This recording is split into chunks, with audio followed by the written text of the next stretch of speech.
என் தங்கப்பிள்ளையே, இன்று உன் வராகி அம்மா உனக்கு ஒரு அதிசக்தி வாய்ந்த செய்தியை கொண்டு ஓடோடி வந்திருக்கின்றேன். என் பிள்ளையே, இந்த செய்தியை நீ தெரிந்து கொண்டால் நாளை சனி மகா பிரதோஷத்தில் உன் வாழ்க்கையில் நீ வேண்டி விரும்பி நின்ற விஷயங்கள் பல உன் வாழ்க்கையில் உன்னை தேடி வரும்.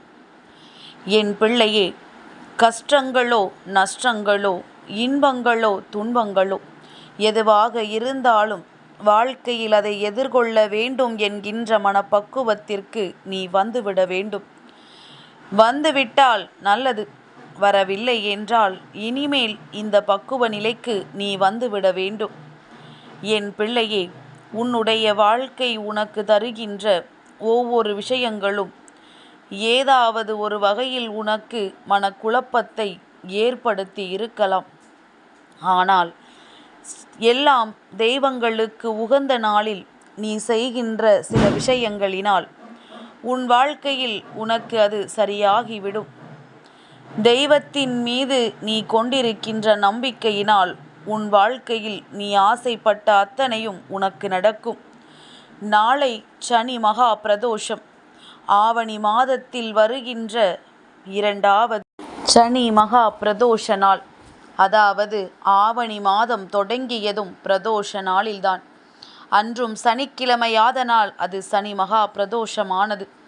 இன்று ஆவணி மாதம் 15ஆம் தேதி வருகின்ற சனி மகா பிரதோஷ நாளும் இந்த மாதத்தில் உனக்கு கிடைத்திருக்கின்ற மிகப்பெரிய பொக்கிஷமான ஒரு நாள்.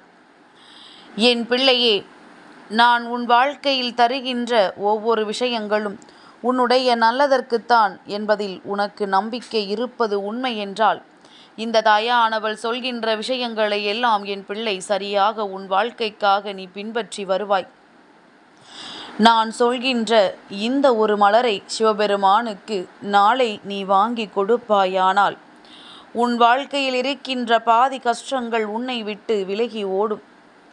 என் பிள்ளையே, எத்தனையோ கஷ்டங்கள், எத்தனையோ சோதனைகள், எத்தனையோ பிரச்சனைகள் என்று வாழ்க்கையில் எல்லாவற்றையும் கடந்து என் பிள்ளை வாழ முடியாமல் நீ தவித்து நின்று கொண்டிருக்கின்ற இந்த நேரத்தில் நான் சொல்கின்ற இந்த விஷயம் உன் வாழ்க்கைக்கு மிக பெரியதொரு தீர்வாக அமையும். இந்த வாழ்க்கையில் நீ எதிர்பார்க்கின்ற ஒவ்வொரு சூழ்நிலைகளுக்கும் உனக்கு கிடைக்கின்ற மிக பெரிய மருந்தாக மாறும். எதையெல்லாமோ எண்ணி என் பிள்ளை இந்த வாழ்க்கையில் நீ ஏக்கம் கொண்டது எல்லாம் தீர்ந்து இனி எல்லாமும் நீ ஆசைப்பட்டது போல உன் வாழ்க்கையில் மாறும். என் பிள்ளையே, சிவபெருமானை அன்றி வேறு யாரால் உனக்கு நீ கேட்டதையெல்லாம் அள்ளி அள்ளி கொடுத்து விட முடியும்? அவரின் அன்பை பெறுவது ஒன்றும் அத்தனை சாதாரணமான விஷயம் கிடையாது. அதை நீ பெற்றுக்கொண்டால் இந்த வாழ்க்கையில் நீ விரும்பிய விஷயங்கள் எல்லாம் உடனடியாக உனக்கு நிறைவேறும்.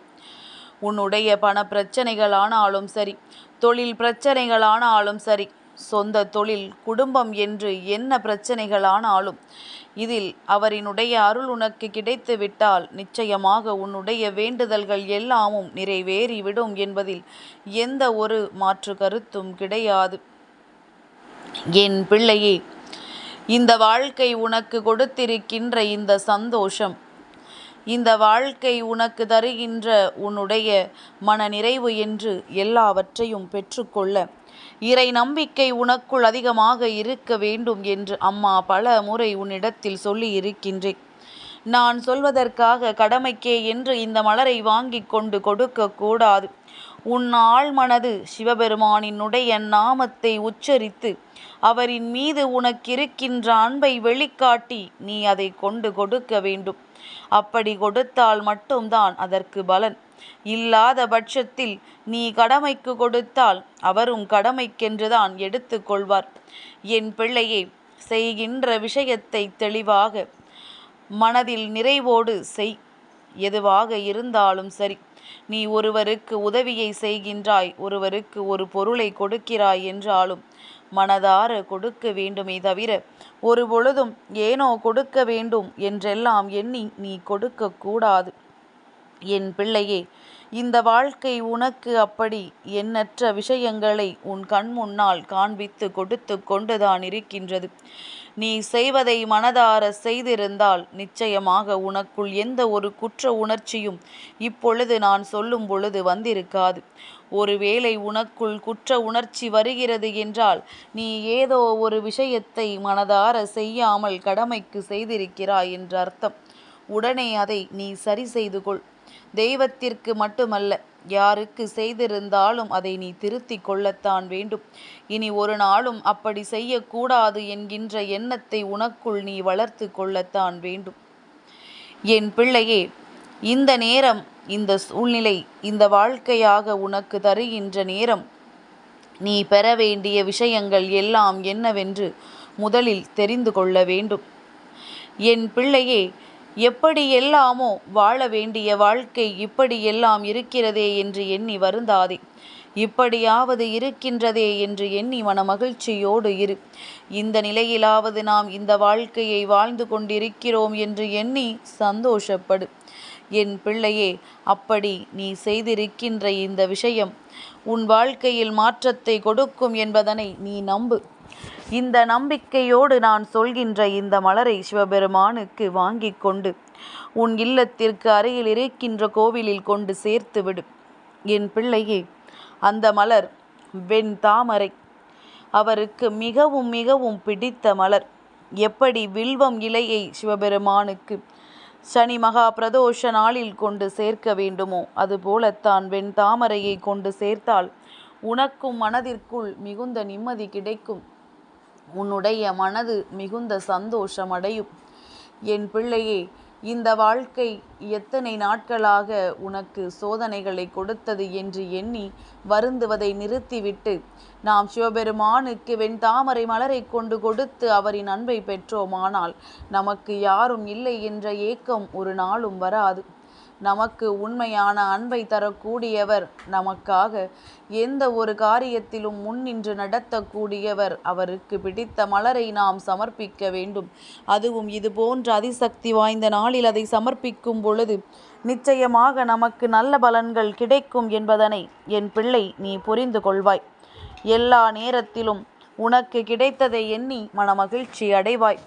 எந்த அளவிற்கு உன் மனதிற்குள் நேர்மறையான சிந்தனைகள் இருக்கின்றதோ அந்த அளவிற்கு உனக்கு நடக்கவிருக்கின்ற விஷயங்களும் நேர்மறையாக நடக்கும். கண்ணீரை சிந்துகின்ற நேரத்தில் நீ இந்த வெண்தாமரை மலரை அவருக்கு வாங்கி கொண்டு கொடுத்து விடு. என் பிள்ளையே, கண்ணீரை சிந்துவதற்கு நேரத்தை செலவழிப்பதை விடுத்து இறை நம்பிக்கையை நாடுவதற்கு உன்னுடைய நேரத்தை நீ செலவழிக்க தொடங்கு. அப்படியானால் உன் மனதிற்குள் தெளிவு பிறக்கும், ஒரு அமைதி கிடைக்கும். எப்பொழுதுமே குழப்பத்தில் இல்லாமல் இருக்கின்ற ஒரு சூழ்நிலை உருவாகும். குழம்பி தவிப்பதை எல்லாம் நிறுத்திவிட்டு வாழ்க்கை கொடுக்கின்ற சந்தோஷங்களை பெறுவதற்கு நீ தொடங்கி விடுவாய். என் பிள்ளையே, இன்பங்களும் துன்பங்களும் மாறி மாறி வருகின்ற இந்த வாழ்க்கையில் உனக்கு கிடைத்திருக்கின்ற இந்த சந்தோஷங்கள் எல்லாமுமே உன்னை மிக விரைவாக நெருங்கி வர வேண்டும் என்றால் தெய்வத்தினுடைய பாதமே அதற்கு சரணாகதி என்பதனை மறந்து விடாதே. என் பிள்ளையே, உன் வராகி அம்மா நான் விநாயக பெருமானின் அருளை பெற்றவள், அவரின் ரூபமானவள். அதனால் நான் அவரை வணங்கச் சொல்கிறேன் என்றால் அதில் இருக்கின்ற ஆழமான கருத்தை புரிந்து கொள்ள வேண்டும். என் பிள்ளையே, அவரின் அன்பை பெற்றுவிட்டால் வேறு எதுவுமே இங்கு தேவையில்லை. அவரை அன்றி யாராலும் நீ நினைத்த விஷயங்களை உன் வாழ்க்கையில் உனக்கு நிறைவேற்றி கொடுத்துவிட முடியாது. இதை புரிந்து கொண்டு இதற்கு ஏற்றது போல என் பிள்ளை ஒவ்வொரு நன்மைகளையும் நீ செய்ய தொடங்கு. நல்லது நடக்கின்ற நேரம் இந்த வாழ்க்கையும் உனக்கு உச்சபட்ச சந்தோஷத்தை நடத்தி கொடுக்கும் என்பதனை நீ புரிந்து கொண்டால் போதும். இனி வருகின்ற நேரங்கள் உன் வாழ்க்கைக்கான நேரங்கள். இனி வருகின்ற நேரங்கள் அத்தனையும் உனக்கானது என்பதனை நீ புரிந்து கொண்டு அதை நீ உன்னுடையதாக மாற்றிவிட வேண்டும். என் பிள்ளையே, நாளைய சனி மகா பிரதோஷ நாளை என் பிள்ளை நீ விட்டு விடாதே. நிச்சயமாக உனக்கான நல்ல விஷயம் எல்லாம் அரங்கேறும். நீ வேண்டியதும் விரும்பியதும் உன்னை வந்து சேரும். நடக்கின்ற அத்தனை நன்மைகளும் உன் கண் முன்னால் நடக்கும். தெய்வத்தின் அன்பை பெற்றுவிட்ட மகிழ்ச்சி உனக்குள் நிச்சயமாக வந்து சேரும். யார் என்ன சொன்னாலும் அதை பற்றி கவலைப்படாதே. நீ செய்கின்ற விஷயங்களை சரியாக செய். அருகில் கோவில்கள் இல்லை என்றால் உன் இல்லத்தில் இருக்கின்ற சிவபெருமானினுடைய படத்திற்கு அருகில் இந்த வெண்தாமரை மலரை கொண்டு சமர்ப்பித்தால் போதும். என் தங்கப்பிள்ளைக்கு இந்த வராகி அம்மாவினுடைய ஆசீர்வாதங்கள் எப்பொழுதும் உண்டு.